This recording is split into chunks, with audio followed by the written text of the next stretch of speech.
momento.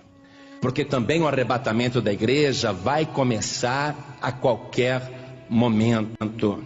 Uma das coisas que nos mostram que o arrebatamento está prestes a acontecer, fora todos aqueles sinais que o Senhor Jesus falou, né? Que você já ouviu. Jesus falou que nos últimos tempos haveriam guerras, rumores de guerras, fomes, terremotos, pestes, nação contra nação, reino contra reino, violência, falta de amor, iniquidade se multiplicando. Ele falou de vários sinais, surgimento de falsos profetas. Ele descreveu o nosso tempo, terremotos em vários lugares, catástrofes. Ele descreveu tudo isso e tudo está acontecendo. Mas existe um sinal muito forte, que mostra que o tempo é este.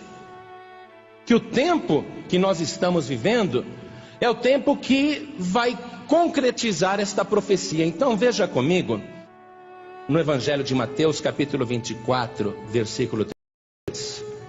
No capítulo 24 você tem muitas profecias do Senhor Jesus a respeito dos últimos tempos, profecias detalhadas. Mas aqui o Senhor Jesus, ele falou o seguinte: aprendei, pois, esta parábola da figueira. Quando já os seus ramos se tornam tenros e brotam folhas, sabeis que está próximo o verão. Jesus usou a figueira como um símbolo da sua chegada. Na Bíblia toda, a nação de Israel é retratada como esta figueira. Uma figueira que estava seca, uma figueira que estava morrendo, mas o lavrador pediu: deixa eu cuidar mais um pouquinho dela, para ver se apresenta frutos. E se não apresentar, depois a gente arranca. Então, Israel representa esta figueira. Quando o Senhor Jesus falou aqui da figueira, esta profecia, Ele está dizendo que quando a nação de Israel começasse a brotar folhas, nós deveríamos saber que está próximo o verão, isto é, que está próximo aquele dia quente, aquele dia de ira, de furor. E ele, falando desta maneira, ele disse assim, no versículo 34: em verdade vos digo que não passará esta geração sem que todas essas coisas aconteçam. Jesus está falando do fim dos tempos, não é? Ele está falando da sua volta. Ele fala da figueira, quando a figueira começar a brotar folhas e quando começar a brotar ramos, então sabeis que está próximo o verão.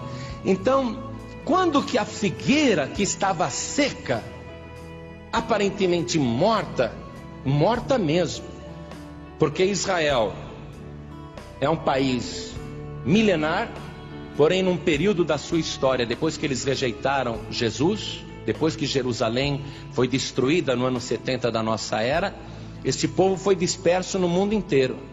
As 12 tribos de Israel deixaram de ser 12 tribos para ser apenas a tribo dos judeus. E os judeus foram espalhados por todo o mundo. E nos anos que vieram, os judeus perderam a identidade como nação. A figueira foi desfolhada. Até o idioma hebraico foi perdido no tempo. A tradição se perdeu, o idioma se perdeu, porque eles, estando em vários países, assimilaram os idiomas daquelas nações e não passavam para os filhos, até conseguiam passar para os filhos o idioma, mas para os netos já era difícil, para os bisnetos também. Então o idioma de Israel desapareceu totalmente a figueira. Então o Senhor Jesus, ele falou: olha, nos finais dos tempos, quando a figueira voltar a brotar, então vocês fiquem sabendo que está próximo o verão. Israel como nação voltou a existir em 1948. E a primeira família de judeus que foi lá para as ruínas da Terra Santa, para aquele deserto, lá era um deserto muito grande, eles resolveram ressuscitar o idioma hebraico.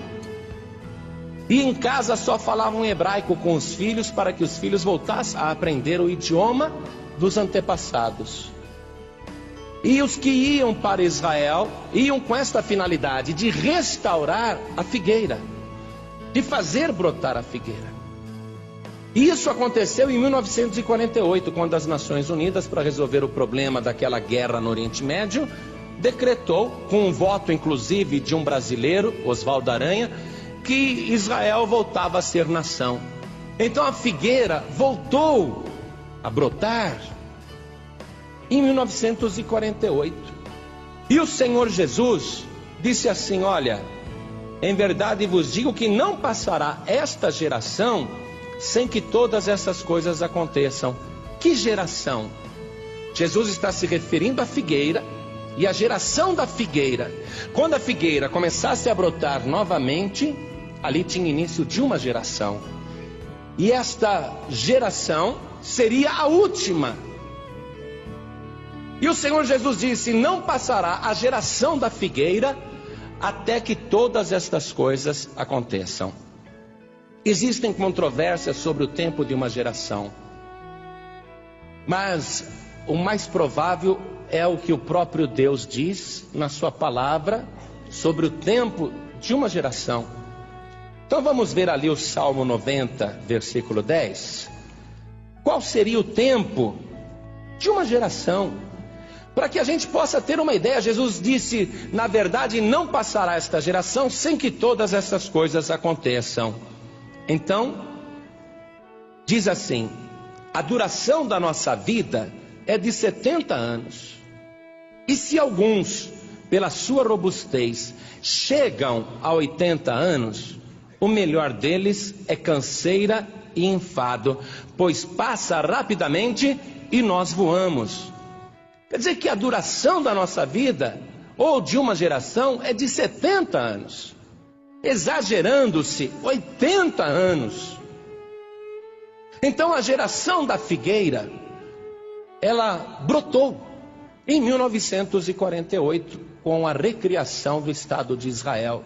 A figueira foi novamente cultivada, começou novamente a produzir os seus ramos, se tornaram tenros, brotaram folhas. E Jesus disse: quando isto acontecer, olha aqui, ó, ele fala assim, no versículo 33, igualmente, quando virdes todas essas coisas, sabei que ele está próximo às portas. Se não vai passar a geração da figueira sem que todas essas coisas aconteçam, quer dizer que não precisa necessariamente se cumprir 70 anos depois que a figueira começou a brotar, ou 80 anos depois que a figueira começou a produzir ramos ou folhas. Porque Jesus disse: não passará esta geração sem que estas coisas aconteçam. Quer dizer que não vai se esperar final de 70 ou 80 anos. E a palavra do Senhor Jesus foi enfática. Ele falou: olha, igualmente, quer dizer, do mesmo modo. Quando vocês virem isso, vai acontecer igual com a terra, vai acontecer igual com a igreja.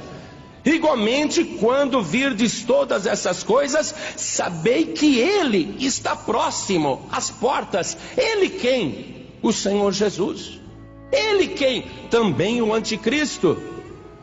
Dois personagens estão sendo aguardados. Os judeus crucificaram o Senhor Jesus e o recusaram como Messias. Jesus disse: eu vim em nome do Pai, vocês não me receberam, mas outro virá em seu próprio nome, e a esse vocês receberão.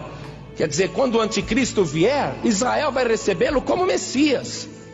Então este também é o tempo em que o anticristo está para chegar na terra, e também é o tempo em que ele está próximo às portas. Igreja, Jesus afirmou para nossa fé, para nossa segurança. Ele falou: prestem atenção. Quando vocês virem essas coisas acontecerem, é porque ele está próximo às portas. Meu querido, minha querida, saiba disso.